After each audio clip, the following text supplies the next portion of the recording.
வெகு காலத்திற்கு முன் ஜனகன் என்னும் மன்னன் வாழ்ந்து வந்தான்.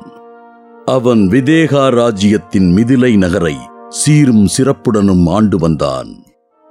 தனது நாட்டு மக்களிடம் அன்புடனும் பாசத்துடனும் நடந்து வந்தான். பல சிறப்புகளுடன் வாழ்ந்து வந்த ஜனகனுக்கு குழந்தை இல்லை என்ற ஒரே ஒரு குறைதான் இருந்தது. அனுதினமும் அவன் கடவுளிடம் குழந்தை வரம் வேண்டி மன்றாடினான். ஒரு நாள் ஜனக மன்னன் யாகம் செய்வதற்காக ஓர் நிலத்தை உழுது கொண்டிருந்தான். யாகம் என்பது மிகவும் புனிதமான ஒரு செயலாகும்.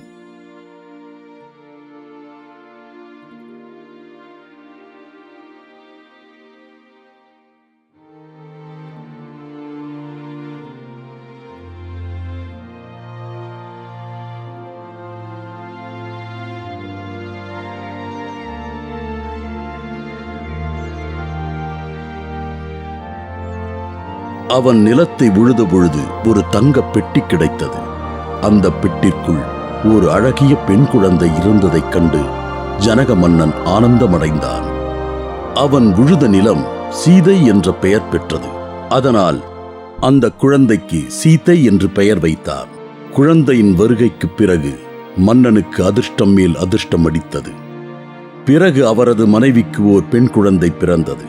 அதற்கு பெயர் ஊர்மிளா என்று வைத்தார்கள்.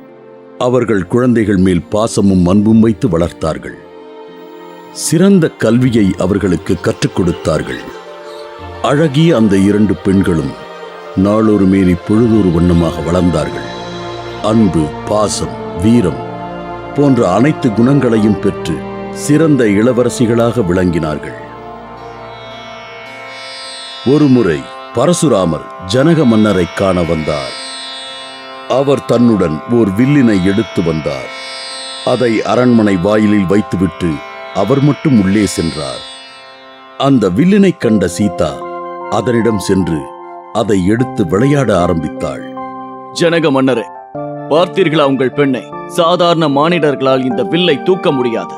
மிகவும் வலிமை வாய்ந்த பலசாலிகளால் மட்டுமே தூக்கக்கூடிய இந்த வைஷ்ணவ வில்லை இவள் தூக்கியிருப்பது எனக்கு புரியாத புதிராக இருக்கிறது. எனக்கும் இது ஆச்சரியமாக இருக்கிறது குருதேவா. இதிலிருந்து சீதை நமக்காக கடவுளால் அனுப்பப்பட்டவள் என்று தெரியவில்லையா?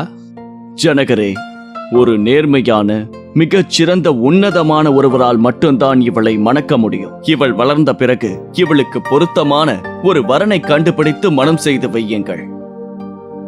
குருவே, சீதையை பூமியில் இருந்து தங்க கூடையில் கண்டெடுத்த போது அவள் கூடவே ஒரு கனமான வில்லையும் கண்டெடுத்தோம். அது மிகவும் கனமானது. அதை நாங்கள் குதிரைகளை வைத்து இங்கே இழுத்து வரச் செய்தோம். அப்படியானால் அந்த வில்லை முறிப்பவருக்குத்தான் சீதையை மணமுடித்து கொடுப்பேன் என்று ஒரு சோதனையை வைத்து பாருங்கள். தங்கள் அறிவுரைக்கு நன்றி குருதேவா. தாங்கள் கூறியபடியே செய்கிறேன்.